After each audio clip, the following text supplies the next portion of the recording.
Welcome to the DEJ Show. I'm your host, David Edgerton Jr., and I'm so glad that you took some time to listen to our podcast today. The DEJ Show provides knowledge, tools, and inspiration for men and women to help them move from surviving to thriving in all aspects of life, business, personal, and spiritual. If you like what you hear in this podcast, please make sure you share it with a friend, a coworker, or someone in your community. And if you can, log into Apple Podcasts and leave us a review. We'd love to hear from you. This past weekend was a really good weekend for a lot of people around my church. We had our men's conference, and I always get excited about our men's conference because when we have it, we definitely have our local congregation, all the men in that congregation come. We also have a partnership with Teen Challenge, which is a group that handles drug addiction, and they provide services and support for people dealing with drug addiction. It's one of those programs where, you see people change over time, which is great to see. And during our men's conference, people from Teen Challenge came over for our Saturday services. And then on Sunday, we had a different speaker come in. And the thing I want to talk about as it relates to what I heard on Sunday, which is really profound to me, was that love is not the opposite of hate, but love is the opposite of fear. Love is the opposite of fear.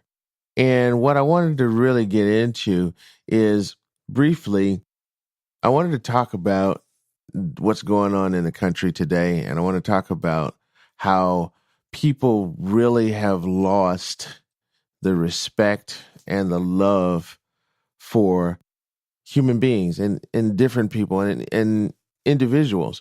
We've lost the respect for each other, the love for each other, the admiration for each other. And I know there's a lot of stuff going on with agendas, a lot of stuff going on with just simply the politics of things. It's really not to me about all of that. It's really about something very simple, which is we have to get back to treating each other and treating people with respect, even though we do not have to agree. We don't have to agree on everything. We don't have to see things the same way as other people. That's fine. It's just that it becomes a problem when it gets down to some of the contentious altercations we have, and it gets down to how we settle differences. That's important. Today we see that there's, conservatives against liberals. We see black and white everywhere. We see, gays and lesbians against straight people. There's Protestants against Catholics. I don't know. There's just so many lines that are drawn in our world today. And it's almost like you have to choose a side. And not only if you choose a side, you have to stay on that side. And anything that is contrary to whatever that position is, it's deemed as not only just wrong, but it's just deemed as a threat. It's deemed as something that you are willing to become violent or very antagonistic about. And I believe in passion, no doubt. I believe in having a passion for your position. I do believe in standing up for what you believe in. I do believe in having a strong stance on something that you believe in. But at the same time, I don't think it should come down to harming, hurting, killing another individual over your belief.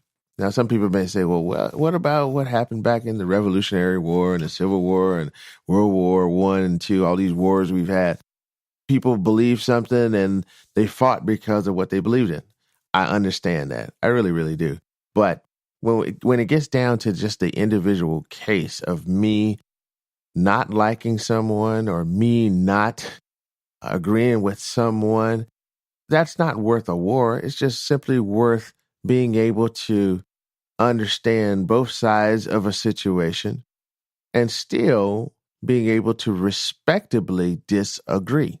Respectable disagreement is what we're talking about.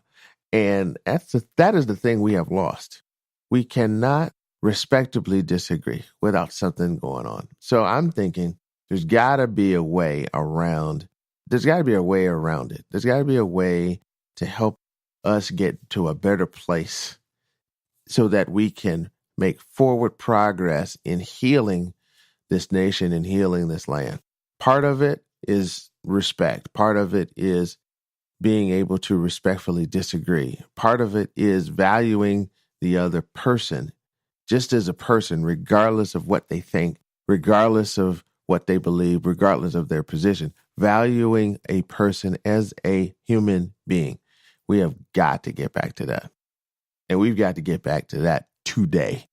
Because if we don't get back to that today, we will continue to deteriorate not only the country we live in, but in the society we live in, to the point where when you're born, the only thing you're going to need is really a computer, credit card, and no social interaction with anybody else, which I don't want to live in a world like that. I hope that's not going to happen. I hope that's so far off that my grandchildren won't even see that.